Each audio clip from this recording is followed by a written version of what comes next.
Hello, everybody. I'm hoping that you can all hear me. I'm Fatima Grant. I'm an architect, British Iranian architect based in Malmö, south of Sweden. Welcome to our event. I just want to ask you to make sure your microphones are muted. And if you have any questions or comments, please write them in the text box, in the chat box. I am an architect from London. I initiated the platform International Architects Sweden last year. And since then, with the help of a few people, we're trying to expand the platform and take it from there. So today we have a meetup session with a special guest from Sveriges Arkitekter, who's going to give us a presentation on an introduction to Sveriges Arkitekter, which we thought it would be very useful and helpful for many of us. But before we start that session, I'd like to give a very brief introduction to International Architects Sweden, who we are, what we do, and how you can get in touch with us. So I'm just going to share my screen with you. Okay. Just to say that we're recording this event, and hopefully if there are no technical difficulties, we'll share it with you later on. So a little bit about our philosophy, who we are. International Architects Sweden attempts to bridge issues relating to architects with foreign backgrounds, education, and experience to those in the local architecture market in Sweden. The goal is to make this platform a social outlet for information exchange, to share knowledge on various aspects of the practice, such as workplace culture, sustainability, help with navigating the job market, education, construction news, setting up social events. Basically, when we talk about bridging knowledge and culture gap, we're basically talking about a two-way bridge, because we realize that a lot of the, of course, a lot of the newly arrived or the foreign architects need to gain knowledge and information about the culture and the industry here, but also perhaps the local architects are also would be interested in knowing more about the international architects in Sweden and what they can bring to the market and to the industry altogether. So it's a two-way dialogue, and we hope to foster that kind of environment where we can share information, exchange information, and learn from each other. So we hope it to work for both sides of the story. Who we are a group of volunteers. So back in February, Mohamed Salem approached me to set up some meetup events as part of International Architects Sweden. And with his help, we set up our first online meetup in February. And during that meetup, we asked the attendees to volunteer to help us expand this platform. And a lot of people showed interest, which was amazing. And we were so grateful. And now we're a group of 10 volunteers. I will read their names: Afrina Zabin, architect and BIM consultant; Alison Singer, architect and project manager; Anna Clarizio, architect and construction supervisor; Apurva Prasanna, architect and landscape architect; Brian Fate, architect and lead associate; and then there's myself, I'm a project architect; Maria Blanco Matilla, architect; Mohamed Salem, architect and founder of CDS Sweden; Paula Martins, architect; and Sarah Ross, architect based in Lund.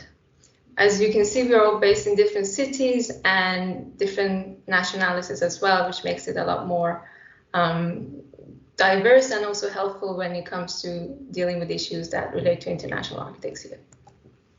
What we do, we have social media platforms. We are active on Instagram, Facebook, Meetup, and LinkedIn. Please follow us. We share latest news about our own platform, about the local industry. We even share local job ads and events by others.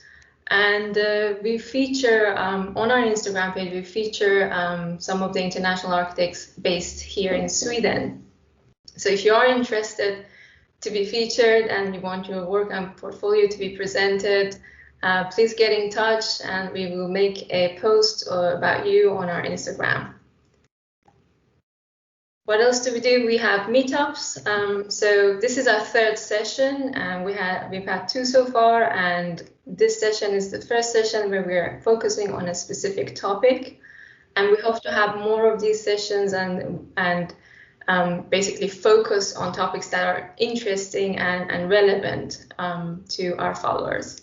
So this session is Introduction to Sveriges Arkitekter, and we're quite excited that we have a special speaker with us. We also, as part of all the dialogues we've had with each other, we, as foreign architects or newly arrived, always came down to the fact that there's a lot of information on where to start, but they're not always in one place. And especially if your Swedish language is not very strong, then you struggle to find those information online. So with the volunteers, we put together basically a database, an information center on Google Drive at the moment. And we picked topics that were relevant and interesting and important to us. And each of those topics, we then add information, and we hope to share these folders with our followers. And the plan is basically to eventually have a website, but we're starting with Google Drive at the moment. And the topics that we're trying to collect information on are basically newly arrived building and planning regulations, building permit, building techniques, courses and education, job hunting, language and jargons, legal and contracting, networking, organizations, startup, Swedish architecture, Swedish culture and lifestyle. So as you can see, it's not just about the law or finding a job. We're trying to find all the relevant topics, including Swedish culture and lifestyle, including Swedish architecture, including networking. So we hope that this could be useful to not the newly arrived, but perhaps those who are already here and have been here for years and don't have a big network or don't know much about the bigger picture. So as part of this, we are launching 4 of these folders to our followers. So it's already been put up on our Facebook and LinkedIn, so you can go and check them. So newly arrived, courses and education, language and jargons, and networking are the ones we are launching today. And what you'll find in these folders is basically an Excel sheet with a topic or a question that would be an interest and clarifications on what we're trying to do and what it means, this topic, how is it relevant, and some links to where you can find the actual information. And we try to find links in English, of course, but also links in Swedish, and any additional comments that could go with that.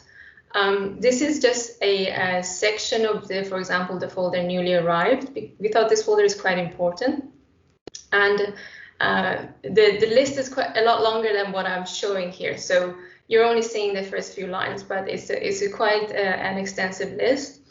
And for example, if you're a Swedish looking at Swedish national ID card or looking for a job, these kind of informations are listed here for you, and hopefully make it easy for you to find your way around. One of the other folders we're launching today is networking in Sweden. Again, it's a very long list, it's quite extensive, and again, listing online events, places to go and meet people, anything that could be part of networking and could help you to meet meet new people and make friends. And then we have language and jargons. Again, with our Swedish language, could be a barrier for a lot of people, a lot of architects, even those who may have worked here for a few years. So we've listed courses and books and even TV programs that could be useful for an architect trying to improve their Swedish language. Again, this is a snapshot of just a few first line of this Excel sheet. It's quite long, so I recommend that you go and have a look for it yourself. In courses and education, again, the same thing. If you're interested in studying architecture or anything relevant, but also if you're looking at courses that could do the transition between your already background education from your home country and so on. So a very good list as well. I recommend you having a look if you're interested in going back to school. And we would like to hear your feedback on these folders that we have launched. So please, whether it's through social media platforms or whether it's just emailing us directly, Get in touch and let us know what you think. Let us know if there's something missing or something that needs to be corrected or something that needs to be changed. We would really like to hear your input, because after all, this is put together for our followers, and it has to work for you guys. And what next is, we're hoping to have more online events and meetups with topics that we find interesting. Hopefully get more guest speakers to join us. We will launch more of our Google Drive folders, so stay in touch and check our website and our pages. And we are also going to be active on social media platforms as always. So again, you might find that very useful. And we're also expanding our range of work. So we have a lot of ideas, and we are still at early stages of basically figuring out what is interesting, what could be helpful, what could be done. Is it a podcast? Is it a mentorship program? Is it, you know, anything that we could think that could be useful for our followers? So we're still expanding our range of activities. So stay in touch. And that's for me. Thank you very much. I'll hand over to Muhanna.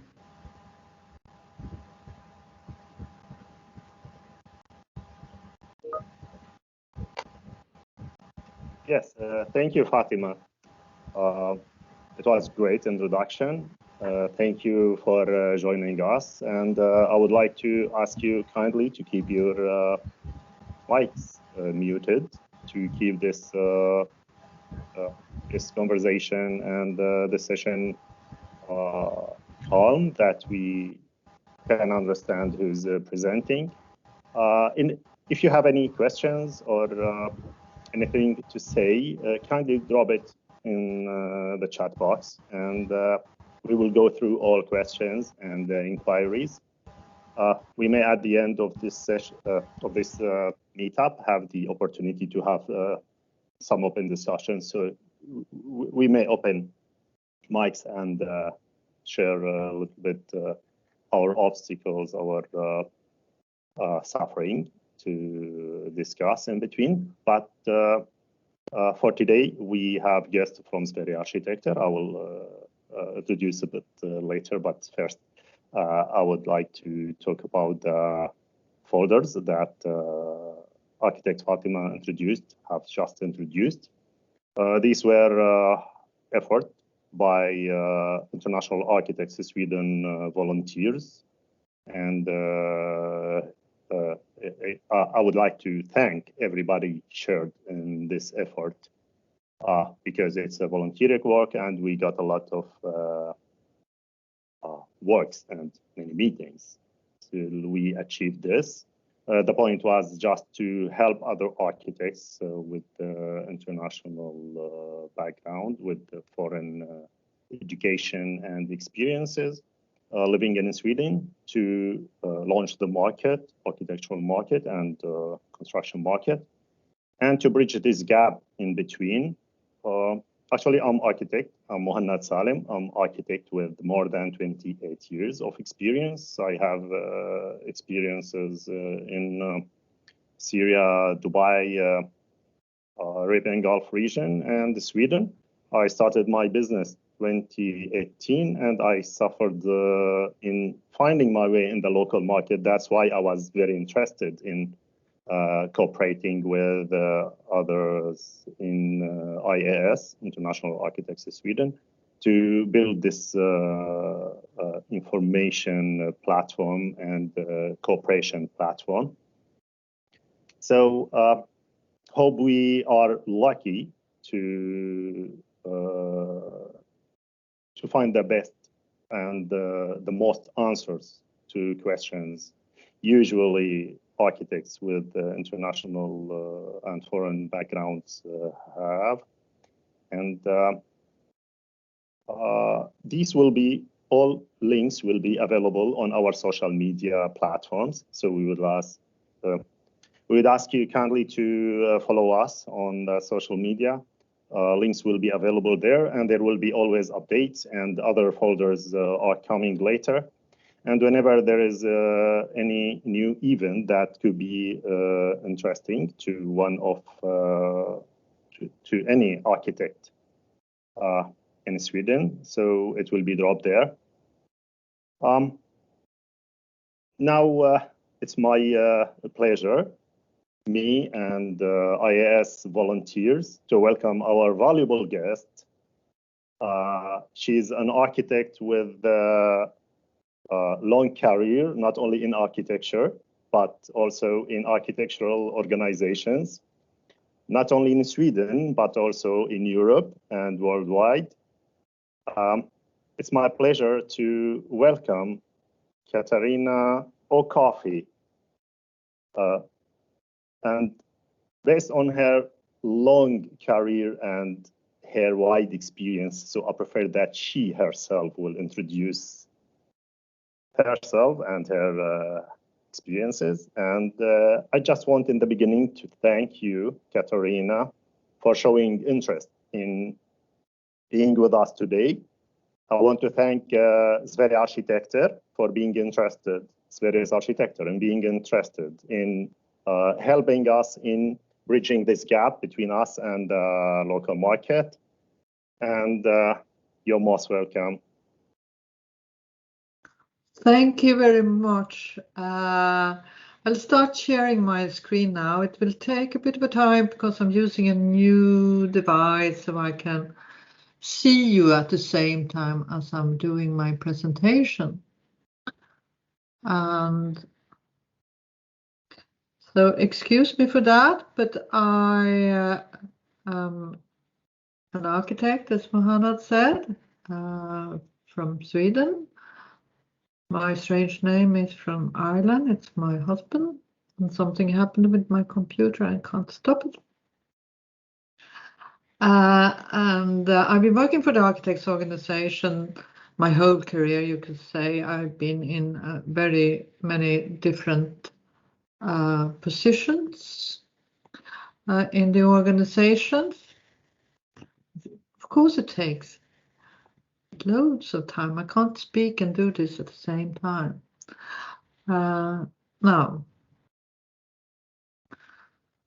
and thank you very much for welcoming me to this. I think it's very important, and you're doing a great work. I know you're just in the start, but and I'm sure we can cooperate in the future too. Now, I got 20 minutes to talk about the organization, and Fatima gave me a long list that I will try to touch on everything, but I won't be able to talk a lot about every issue. So we'll see.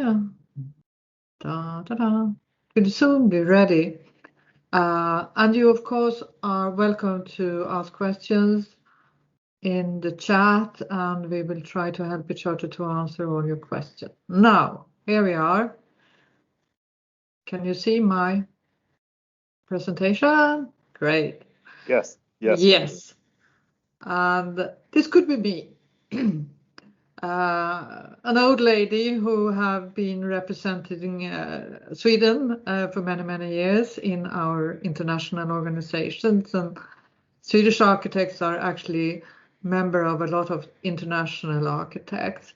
And this is the long list I was asked to talk about, and I'm going to talk about our organization, what we do, how to become a member, and what services we can offer to you. And first a little bit about Swedish Architects in short. You can say we are comprehensive, we are complex and bureaucratic. We are in Swedish very, very organized, and we do a lot of things. But on the other hand, we are also strong, efficient. We are democratic, and some people say, especially my boss, that we are genial.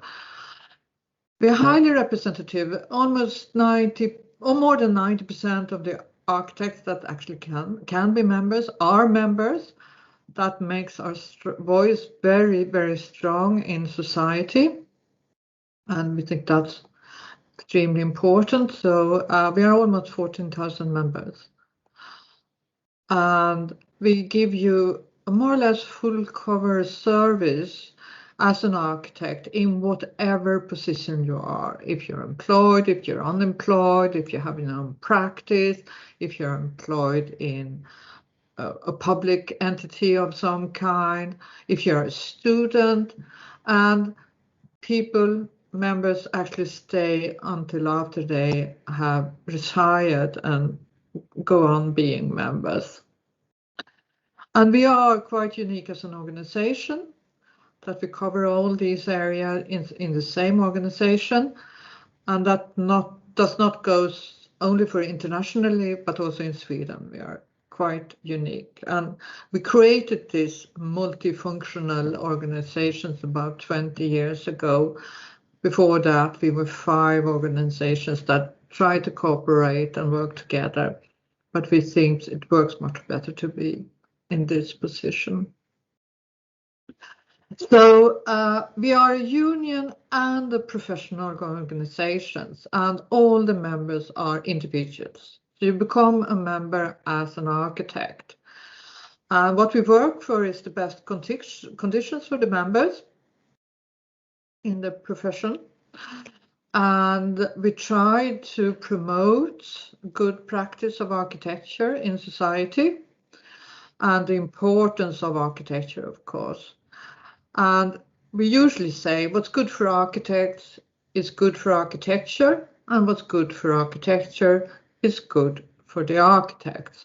So that combines and goes together, and that's what we do.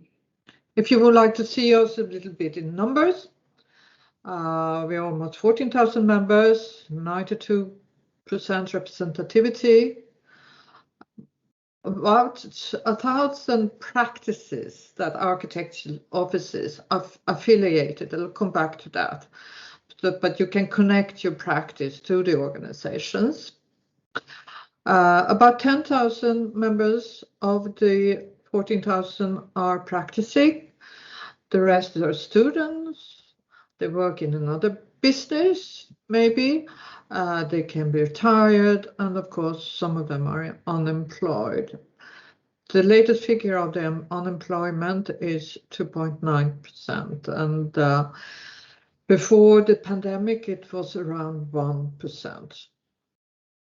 And we have very active members. About 500 architects are actually engaged in different groups in the organization. There can be local or national committees. It could be about ethics, competitions, whatever. If you're interested in something, you can usually create a group in the organization too. We turn our 80 million kroner, and about 50% of that comes from the membership fees, and the rest from services that we provide for clients, etc., advertisements and whatever services. We are about 30 people with different professions employed at the office. Half of us are architects, but we also have legal advisors, journalists, office people, and all different things. And the cost is 330 Swedish kronor per month to be a member. And here you see our organization. I won't go into that, but you see all the groups and things we have. And this is a little bit interesting picture. We are divided in local organizations. So every county has a local organization. And here the numbers differ a little bit. They are taken from different times. But the interesting thing is to see that about 50% of the architects actually live and work around Stockholm. And 16% live and work around Malmö, and 18% around Gothenburg. And the rest, 20%, live and work in the rest of the country. So see, about half of Sweden, there are 3% architects. That is more like how the population is divided, but the density, if you call it like that, of architects is much higher in the city areas than it is up north or in the inner parts of the country. The list to the left are the local branches we have. And if you become a member, you also become a member of a local branch that do activities. I think in Stockholm, they make an event almost every week. In Skåne, they have bars. It could be different things. They decide themselves. But a lot of things happens locally in the organization. That's where you meet your colleagues. Sorry. This is the typical member. She's a woman. She's an architect.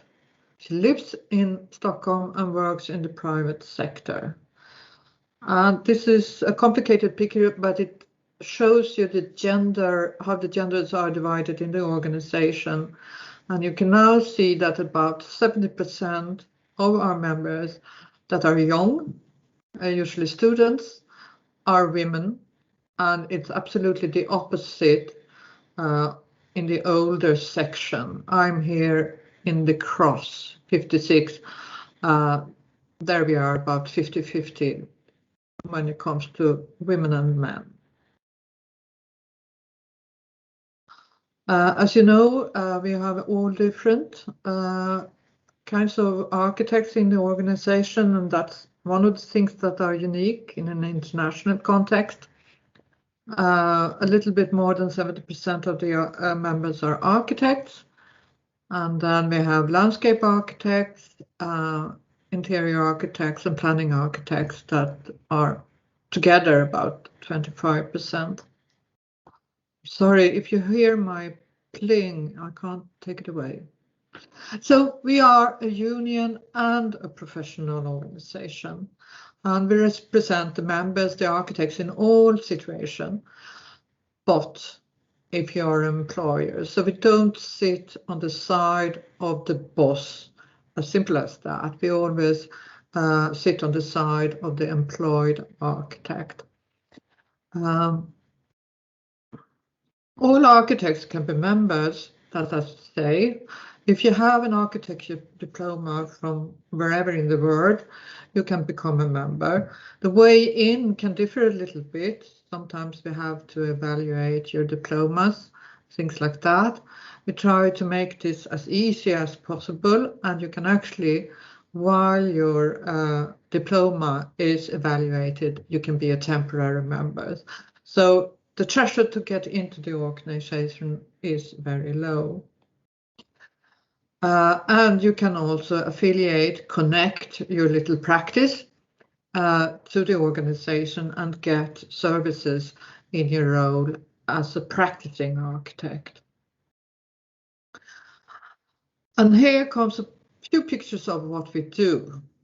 In general, for all members, we offer professional training, CPD, and we have done special educations for architect that doesn't speak Swedish, and to be a step into the market in Sweden. We don't have any active courses in that now, but if we see there's enough interest, we probably easily can make such a course. We own the professional titles, the SAR, RMSA, etc. So you can only use the title if you're a member in Swedish Architect Sweden. It's not like in most other countries that is a regulation and a national law or something, but we own the title. So if you're a member, you can use the title. Get a magazine. We have many local and national events. This picture is actually from an event we had just recently, the Architecture Gala, that we sent on a digital way this year. Usually we have 1,000 architects meeting in Stockholm usually, But this year we had 3,000 architects attending in a webinar. And you see the woman in the background looking up to her left is actually the Minister of Culture in Sweden, who is talking about the importance of architecture. So it's very important that I think we do that. So we have a political agenda, and the agenda is about making the conditions for architects and architecture as good as possible. We have been lobbying, as you say, for a national architectural policy that we got 2 or 3 years ago, which is very important because now we can talk to politicians and say, well, there is a parliament declaration about architecture. Architecture is important. You have to do this and that. And we promote architecture and architects. We also, of course, in order to do that, arrange competitions or help, usually municipalities or cities to arrange competitions, and we give out prizes. There we are. As a union, if you are individual, if you are a member of the organization and you are employed or unemployed, we represent you. And in Sweden, we have what we call collective agreements. Not much of the labor law is, it's much of the labor things are in law. So it's usually done in collective agreements between unions as ourselves and the organization who represents the employers. And we see to that they are as good as possible for us. That's something you should ask for when you get an offer to be employed. Do you have a collective agreement? And if the employer says, yes, we have, it's probably okay condition at that workplace. But we also give individual and professional advice when you need to negotiate your salaries or other conditions. When you are being offered a job, for instance, can help you to look at the contract and see if it's okay or not. But also about holidays and things like that. And members we can represent in labor negotiations, or even if you have disputes in courts. That doesn't happen very often. And we have a lot of information and statistics about salaries and I don't know what on our web page that you can access if you are a member. For the affiliated practices, it's usually for smaller practices or architects who are starting to put a practice in order. Also here we can give you legal advice. There is a very good indemnity insurance for your office available through us. We negotiate good conditions for that. So of course you have to pay for it separately, but if you're a member, you get access to it. We know a lot about the sector, and now we publish that in reports and things like that, so you can understand what's the average hourly, what you charge per hour in average and things like that. That could be interesting to see. Also, we look at the future. What do you think will happen in the future?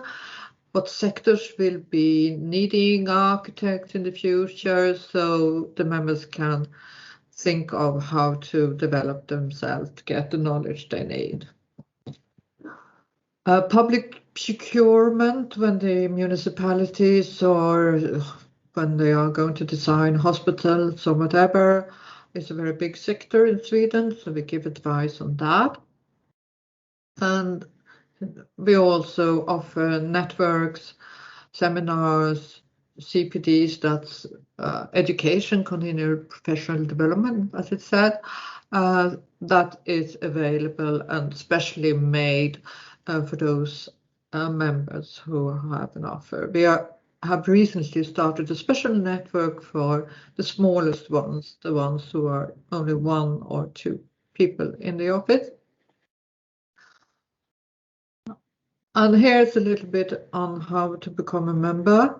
I'm glad you asked me to talk about that, Fatima. No. And we say all architects can become members. And all architects, we mean if you're an architect, interior architect, and a landscape architect, or a planning architect. And we have good experience of many different international diplomas. So in many times we just look at them ourselves in the office, and there is different directives and different international agreements of mutual recognition. Some we need to evaluate. We do that through the National Board of Higher Education, and they are a bit slow. So we have decided that you can become a member during their assessment period as a trial basis. So if you get approved, you just continue your membership, and if not, you have to finish. But during that time, you access to all our services and everything. So that was more or less my little speech, and I hope we can have a little discussion. It's usually more interesting than me just speaking out there. I see there's a lot of questions. And long list. Yes, Katarina, thanks a lot for your introduction. Yeah. We have two of our volunteers are working on preparing, or three working on preparing the list of questions, since we received many even before the event. So, but before, I would like to hear from you about MSR and SAR. The titles? Yes, the titles. Right. So we say that we have membership titles if you are an architect, MSA, and that is if you are a working member but you only have a bachelor or at that level. To have the professional title, which is maybe the most important, you have to have finished your architecture diploma and worked for 2 years. And then you are given a professional title. And we have 4, one for each of the professions, interior architects, etc. And those are protected trademarks. So it's only us who are members in the organization and actually can use those trademarks. And it signals to a client or someone who wants to employ you that you are an okay architect. You have your education and you worked and you are professional, in short. Of course, you need to learn a lot about where you're working at anywhere in the world, but that is, you have an okay diploma. You worked for 2 days, for 2 years. Sorry. Yes. This is very important. It's the first step in. Yeah. Because I know the title architect is not protected in Sweden. No. Yeah. So the alternative is having this MSR and SAR. Yeah. Okay. The experience, 2 years. If someone had this experience already in Sweden through a job or through his personal firm, and he wasn't a member of Sveriges Arkitekter during these 2 years, will he be able to get both titles within the day of submitting? So you can have your experience from before you become a member, and as a rule, the rule says in the European Union country, because we have to be reciprocative to the European Union and their laws, but we usually are very generous on that. And it doesn't need to, you haven't have to practice in an architecture office as such, but you can work where you actually use your knowledge as an architect. Thank you for this. And now one of our volunteers, Alison, she's managing the list of questions that we received before, and that dropped now by the attendees on the chat box. Alison, you're most welcome. Okay. Is it helpful if I share the questions so you can look at them, or should I just say them? What is more useful for you, Katarina? I can see them, but they're a bit small, so I need to do like that. Okay. I will read them, and if we need to show them on the screen, we can. But we'll start that way. Great. Well, welcome, and thank you so much. We've already learned a lot from the presentation that you gave. We just got a whole bunch of new ones in, and I see that there's a lot of interest, especially for those of us who have been hit by COVID and the pandemic and how that's affected the market. And I think a lot of people are very interested to start with by asking, for those who are unemployed at the moment, what is a paid membership at Sveriges Arkitekter? How is it relevant for us? And what is the eligibility criteria for an unemployed architect? Well, the criteria are the same. If you have a diploma as an architect, you can become a member. What we do, and the service we actually have until the summer, and we'll see if it will continue, is that we have a kind of a coaching or a person you can call and get advice on how to get in on the labor market. We're not sure we will continue after the summer. It's a kind of an experiment. But also as an unemployed, you get access to all the ads and everything on work available on our web page. And you can also call us if you'd like advice of any kind. Maybe you have a contract offered and you're not sure it's okay. Maybe you get a salary offered and you're not sure it's okay. And how should I go on? So we can check your proposed contracts and things like that. And you can also, of course, participate in all the events nationally and locally that we arrange. And in that way, and I think it's very important, and it's part of what you are doing now, to actually connect to other architects informally. And that's also a way to kind of understand the market, what's happening, and maybe get a tip or so. I think many architects are very, very generous in sharing their experience in the organization. Awesome. So then for another group, a lot of students coming out of school are looking to get their first job or internship. In what ways can Sveriges Arkitekter support that and potentially expedite or offer advice? The same there. As the last question, it's more or less the same answer. And I see there's someone doing the masters who asking about membership. Yeah, if you're doing your master at an architecture school, you can become a student member, and that's only 25 kronor a month. And in that way, you also get more or less the same services as all the other members.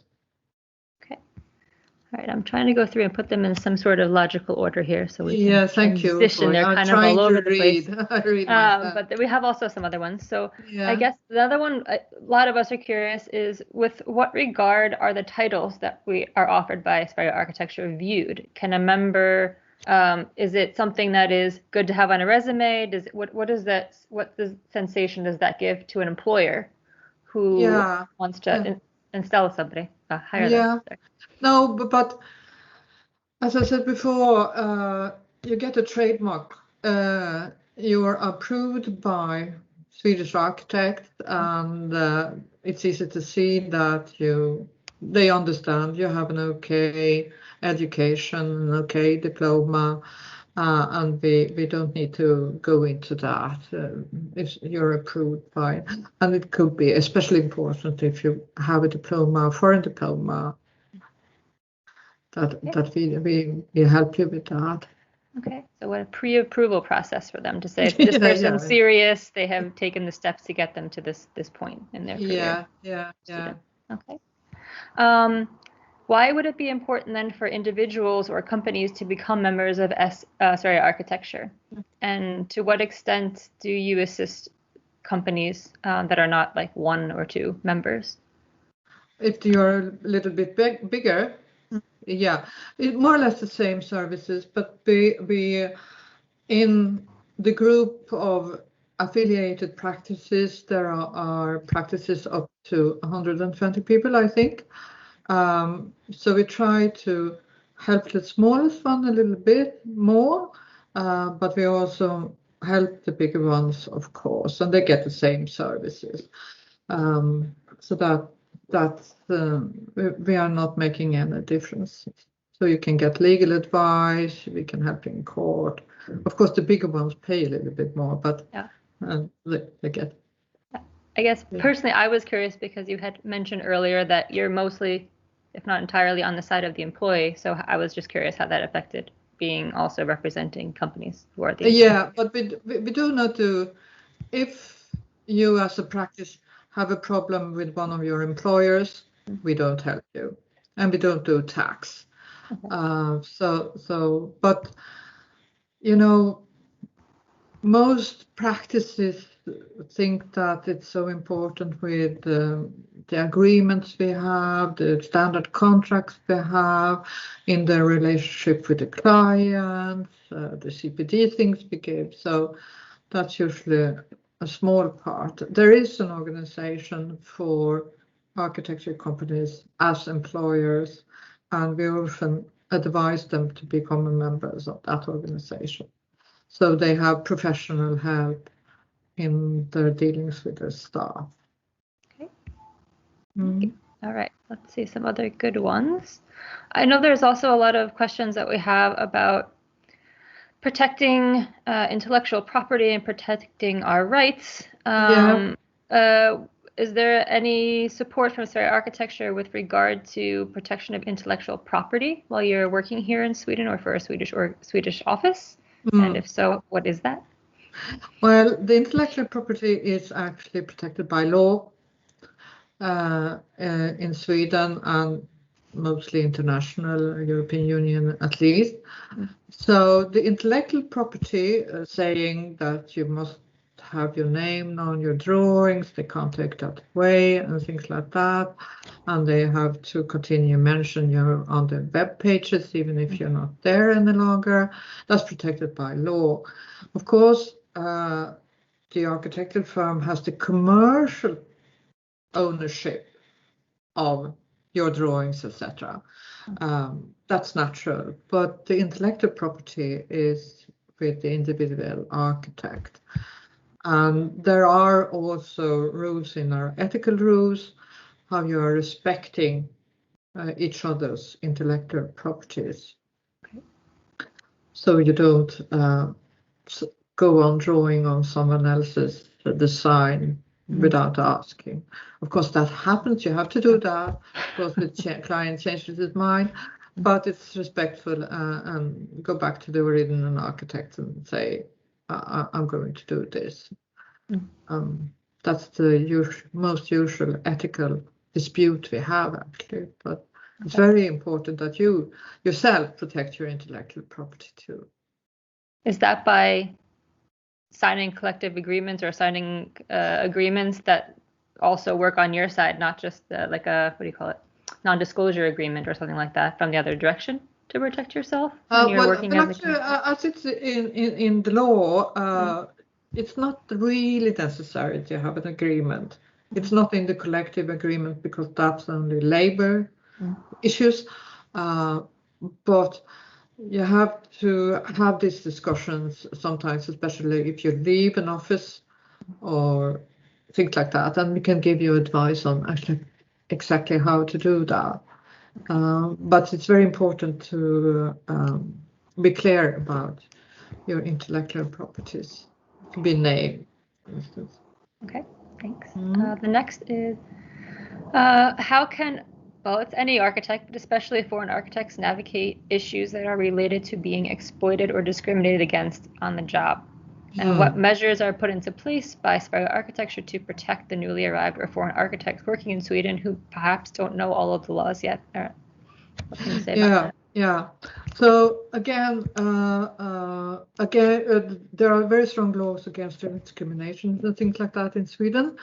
So that comes to law. But in order to enforce that, if you feel discriminated or have worse conditions than anyone else at the office, of course we help you to negotiate and can go to court about things like that too. And we in the organizations ourselves have very firm and clear policies on this, and it's also in our ethical rules. So a member is, when you become a member, you have to oblige to the ethical rules, and it's very clear in our ethical rules how you treat a colleague when it comes to those matters. So it's law, ethical rules, and we can help you. And it's also in the collective agreements, the standard contract between an employer and an employee. So you have rights, but it's of course difficult sometimes to complain or enforce that. I understand that, but we can be supportive in that too. Okay. Another one is, and this is also my personal experience, what does Sveriges Arkitekter say to somebody who has finally received a job offer, but the employer will not honor a collective agreement? What do you say to a situation like that? Well, we try our best. We are of course not obliged to do that. It's very important that all the employees at the same office have the same conditions to start with, that you have a reasonable salary, so that is comparable with all the others. There are some who actually apply the conditions in the collective agreements without signing up to them. A warning, some say they have a collective agreement without having it. So it's a bit important to check all those questions. Okay. Most people are good out there, but there are bad guys too, so you have to be a little bit cautious. Great. Yeah. Okay. But as I said before, we can also help you to check contract before you sign. Okay. Right. So you don't sign anything stupid. Yes. Fatima, how much time do we have left for Q&A, just so I know which ones to focus on? We have quite plenty of time. We have half an hour. Oh, okay. Okay. Was I so quick? Okay, then we're early for some reason. I always think it's more interesting to discuss than to make a presentation. Can I just squeeze one question in now that I've unmuted myself?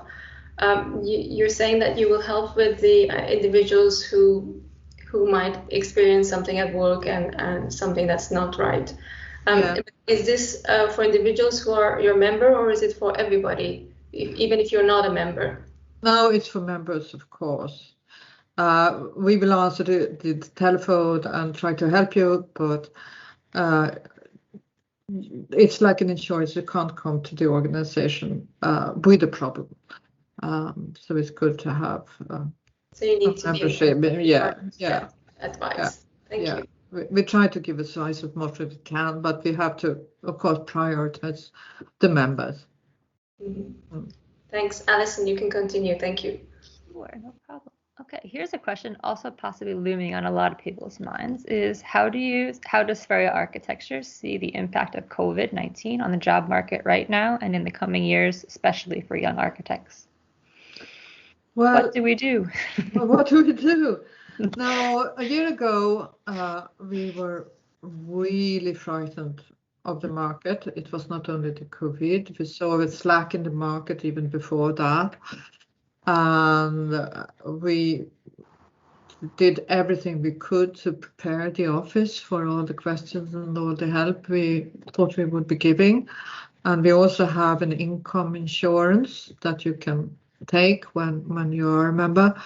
And we made a budget. This will be very expensive for the organization this year.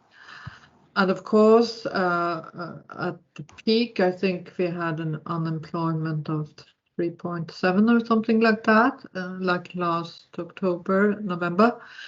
Now it's already down in 2.9. We hear a lot of optimism from the architectural offices, especially interior architects who are redesigning all the offices to have the people come back because some of us enjoy being at home.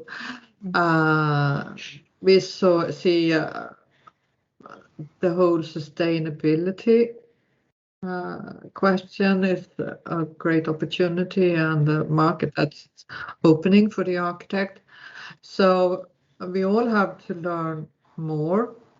But I think there will be a lot of architectural work out there, maybe not only in the traditional way, designing buildings at the office, but the skills and competences architects have, we think will be needed in many places in society. So, no, the COVID has not, as far as we can see, hit us as badly as we feared a year ago. Of course, it's affected, but many of the members who went redundant have found new jobs and so on. So yeah, better than we feared. On the long run, I don't know. It's very hard to see in the future at the moment, but no. But we are positive. We think there will be work for architects. Well, I assume that even though we're in this crisis, we are the best ones to get us out. We're going to be redefining how we live and how we work spatially. So it seems a little bit of a fail-safe in some weird way. Yeah. Now you see these discussions of how important public spaces will be. We are going to live more outdoor. We are going to, as you say, redefine our own own houses where we live. And maybe the new housing market or the new housing will be quite different. So, yeah. Okay, let's see. I guess this is sort of related. Let's see if I understand this question. May I jump here just a little bit, Alison, please? Yes. About the housing market, what's the expectations after this pandemic and the slow motion during this last year? Yeah, but we still have a shortage of housing in the densely populated areas, as we say, Stockholm, Gothenburg, and Malmö. I remember we heard a lot about a need of 75,000 yearly and 100,000 units yearly. So what was expected from housing market? But I don't really have the latest figures. Boverket, you find a lot of information in English there on Swedish laws, etc. And they also do try to look into the future and see what will happen and what the need is. I haven't seen the figures for a while, but I can't see that it really changed. People are, of course, more people are living outside the urban areas or can think of doing that. So might be a little relocation of the needs, but no, I don't think it will change really. And we might not always be building new buildings, maybe using the structures that's already there for offices, for instance, and things like that. We have to reuse the structures we have. That's very important for sustainability, I think. So we are exploring a little bit, but I don't have any latest figures or things like that. But as a little tip, Boverket, the National Agency for Housing and Planning, have a quite good English website with all the laws and regulations and things like that. Could be useful for you. Great. Thank you. Thank you. Yeah, thank you. Sure. Let's see where I can shift this to next.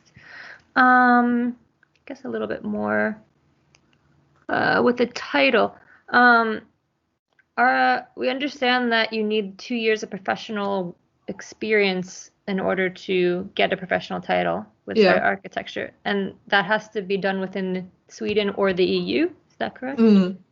If you have an education that's outside of the EU or Sweden, like myself, are there any exceptions that are made to that rule, like the United States, for example, or no? As I said, the practicing, the only demand for having it's only the practice. Diplomas, education from all over the world. Right. That's not a problem. Okay. So the diplomas is not, and we are looking about a rule for the European Union for practice, but as I said, we have to live up to some European Union regulation on that, but we are not fussy. Okay. Great. Let's see. And you can become a member before that. It's only the title that you need 2 years for. Right. I'm still waiting for mine. That's why I kind of asked that question. Okay. Great. Okay, let's see. Next one will be, okay, are there any programs in place through Sveriges Arkitekter currently that enable architecture firms to encourage hiring foreign architects in their practice? Now, are there any plans to have one? Well, if you're going to hire or not, it's also always a business decision that you have to make. And we can't say, please do, or please do not. We are trying to put forward examples, and practicing still are taking on interns, for instance. And we are trying to encourage that. Could be important for some. But it is a business decision that we can't say do that and that. Okay. How important then, if somebody is trying to get into the market, maybe I know from my personal experience, it was challenging to get into the same position, the same role that I had when I was working previously, for example, in the United States. And so looking for an internship opportunity, which is not ideal, is sometimes a way in. What is Sveriges Arkitekter's opinion on that, and the validity of having at least your foot in the door at a Swedish office before applying for a next level position? Yeah, no, we are not happy about that, of course, but as you say, if it is a way in, don't say no. That would be my personal advice. Don't sign up for a year or a long time. Sign up for maybe a couple of months, and they can see who you are and what you can do. And you can probably discuss a more permanent place shortly. So don't sign up for long internships or things like that, but just get to know and see to that you also get the support. As an internship, you're supposed to get support to learn something.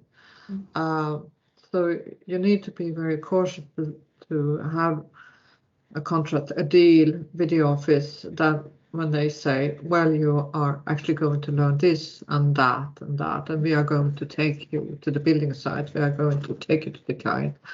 So you, during that internship, actually learn something, so you don't sit in the corner doing the CAD drawings for them, so, and you have to decide, is it worth it or not? And it might be that this is a very good office, they are very generous and will actually learn or teach me things. Right. Yeah, consider it. Can I just add something in there? Just to clarify, I kind of know the answer, but internships in Sweden are paid, so no one really should do internships for free. And if they are offered internships for free, there is something wrong. Absolutely. Yeah. Thank you, Fatima. That's a very good remark. Yeah. No, you're supposed to get paid if you're on internship. If not, no, say no immediately. Yeah, thank you. And please do inform us too. It's good for us to know which practices actually are offering, practice internships for free. And we will have our little eye on them. I guess further to that, I noticed that Sveriges Arkitekter does post when there are certain jobs available through your website. Did they also post internships in the same level, or just? Sometimes do, but not always. They have a lot of applications for internships in the offices. So usually they don't do that. If you're a student, sometimes the school have meeting points or events where you can meet practices. Okay. So, and just to clarify, one does not need to be a student in order to participate in an internship, though it's maybe more common. Well, maybe you should actually be a student, but if you're trying to get in on the market, you might consider, yeah. Okay. To that, we had another question maybe that will bridge this. It has been the understanding of some of us that here in Sweden, that a lot of firms really will hire you for a very specific set of skills, and that sometimes when you're a generalist and you have done work all over the place, it's hard to find your niche here. Do you have any advice on that, or how it's kind of perceived here? Yeah, no, so as architect, you generally consider yourself as a generalist, and many of us have worked in many different places and feel very confident in doing that. But in the same way, if you have a special skill that an office or a municipality, whatever it is, could be different employees, actually have the need for, that suits you very well, it is a way into that particular place, but you need, there maybe are not that many particular places. But nowadays, when things that look at the specialties that there is a shortage of, many international architects have an education with more engineering than Swedish architects have, or are very skillful in CADing or things like that. Of course, if you have those skills, please promote them, because there is also,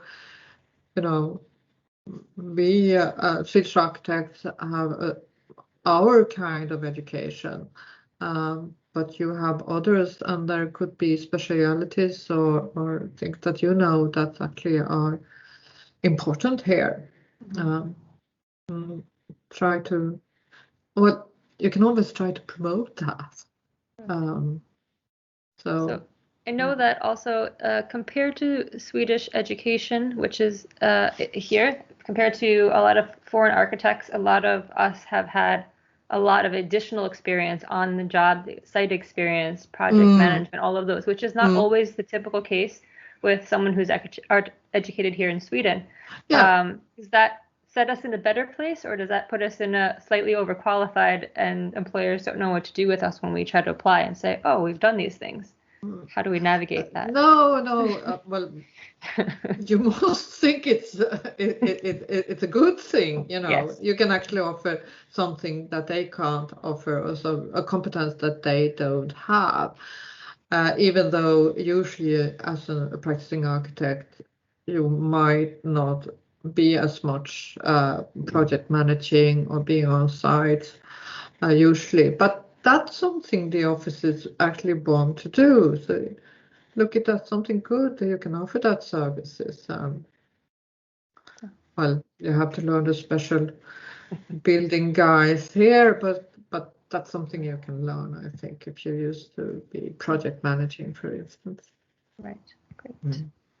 Okay, let's see. I guess to that point, and you mentioned a little bit earlier about the sort of climate, what's getting a little hotter, what is the focus towards the kind of architectural trends.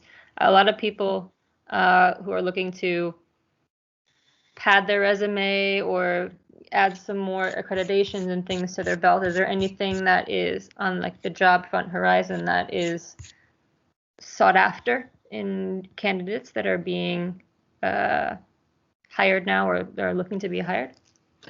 If you have that yeah, well, this is kind of my qualified guess. I think renovation. We talked about that before. I think we will need a lot of landscape architects, public spaces, planning, infrastructure. But I'm not the most qualified to answer that today. But we regularly try to come together and look into the future a little bit. So where would one who's a member find this information when it is compiled? What's the best way to access that? Well, usually we have this magazine with a lot of news. And even if the information is not compiled, they are very good at finding out what people do and trying to write about people who are doing something challenging or something new. That's a good place to look, actually. If we publish something, we do it there or on our website. Okay, great. Okay, then here's a $1 million question. It's important for most of us who do not come here speaking Swedish fluently. How important is it to have a working knowledge of Swedish in the job market? Well, as you know, most Swedes speak more or less English, and the problem is that usually I'm very happy to speak English, and we have offices where they more or less only speak English, and I think that's a little bit of a trap, actually, because I myself, from my own experience with a foreign-born husband, etc., I think it's hugely important to learn Swedish. So you hear the chit-chat, so you hear what's happening around you, so you can read the newspaper, so you can all those things. It's my personal advice is to put a little effort in learning Swedish. I can give you an example. I went to the architecture school up north in Umeå. It's a little city, or a small city up north.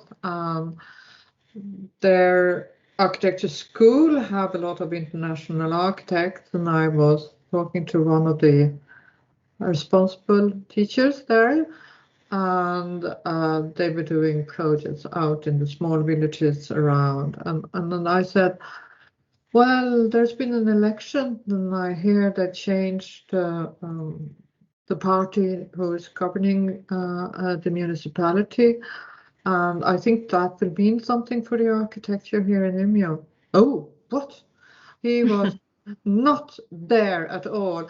And actually that was very important for when they were working out in the villages, for the students to understand, because you live in the context that you need to understand. And it helps a lot. Right. Yes, I know from myself going through that, we have an office that's trying hard to keep to all Swedish, but there's also, you get lost in translation sometimes and need to just be efficient, and it gets challenging in the beginning. Yeah, sure, but you know, I think it's very important. Do you think that there's any benefit for somebody who's new or newly arrived here, even if you have a massive amount of experience, but a minimal or no language skills, that it's recommended or could be advisable to apply to larger firms that are working internationally to get your foot in those spaces and then learn on the job? Yeah, of course, you can survive, you can manage, you can do very well, even if you don't have the language. So don't let that stop you. I'm saying in the same time. But I also see some architects who've been there for tens and tens of years and don't manage the language, and it's not good for your career. Yeah. To put it simply, but and I know it's not fun to go to SFE or whatever they call on a horribly low level. We have had language support and courses and things like that professionally, and we are trying also to. There was a school in Stockholm, for instance, with only architects doing the language lessons, and if we hear about that, we try to support that, so you get it on a more advanced professional level. Yeah, I think that would be an amazing thing for a lot of us to get like a head start in some of these things. As we know, architectural design languages, it's different than everyday working Swedish, and requires a bit of finesse, and it takes time to get there to be effective in your role. So any support in that way, even through your organization, I'm sure would help. I think the language is the biggest barrier for a lot of these things too. Just once you get past that, you are in a whole new world working here. So great. Can I just squeeze a question in there related to that same topic? Is there some sort of perhaps a fund from the government for companies who have international staff members to give support in terms of things like language? For example, I heard, for example, Tango Malmo, for example, they had to bring in someone to teach a bit of writing in Swedish to their staff who were international, or perhaps Sweco, for example, have done some courses. Is there something, if an individual architect starts working here and they're not very good with Swedish, is there something they could request from their employer saying, provide me with a session or over the class or something of that sort? And is there support from the government for the companies to do so? I'm not sure that there is. It's a very good idea. I'm not sure that it is. There might be. But the architecture schools in Stockholm, for instance, they have had, they got a bit, it wasn't very good, but they have had special courses to architects coming to Sweden to understand whatever, and that is for free. And maybe you can negotiate with your employer to have a bit of time off to do that, for instance. So you give a little, they give a little, there is a course free, and so not sure about this, if there are any state funds or anything. There might be. Thank you. Okay. One of the members today asked, there used to be a mentorship program through Sveriges Arkitekter together with SFINX, Swedish for Architects in Stockholm. Does this still exist? And if not, why? Is there a chance that it could come back online or something like it? Well, I have to check into that. I knew there was, but to be honest, I'm not sure it is still. You can check on that. Yeah. Okay, that would be great. Okay, let's see. Now we're going to be jumping a little bit around. I think a bit more back with. You can put on questions still. Yeah. How does the professional title apply if your experience working in Sweden is for an international company, which is not under Swedish regulations? What does it mean? That was sorry. When it comes to employment, and I think it depends if it's a European Union company or if it's an outside third country company, and if they are registered in Sweden or not. But now I'm digging deep into my little brain. If you are a company that offers services in Sweden, at least from a European company, you have to apply to labor law. There was a court case on that. And there are regulations about that. I'm not actually sure, but and that's European Union legislation that you are going to treat the employees from foreign companies more or less in the same way as you treat your own. Okay, so if we have someone has additional questions on this, we could ask one of the lawyers at Sveriges Arkitekter. That's the person yeah. Okay. Let's see.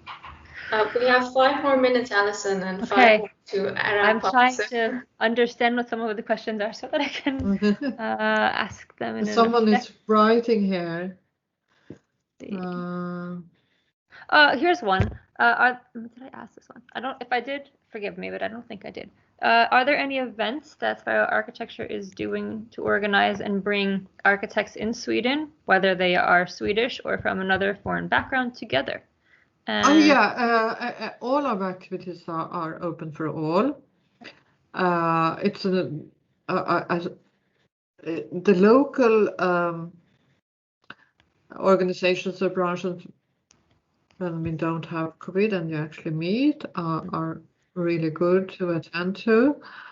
But on the other hand, now most things are online, so you can attend to events in Stockholm, for instance, and the branch in Stockholm have all their events filmed and a YouTube site when you can look. And it's good. They often present projects, so it's good. If you want a lesson in Swedish, you can see that. But as an architect, you can read a lot from the pictures and so on. So that's something good. But to socialize, actually meet other architects, we hope for the COVID to stop and you can attend to the local events that are happening. I know that you used to offer the architectural breakfasts. Maybe it was a while ago. Is there any idea to bring that back in a digital form? Yeah, we have done it sometimes in a digital form. I had one on public procurement 2 months ago. And we are doing other events too.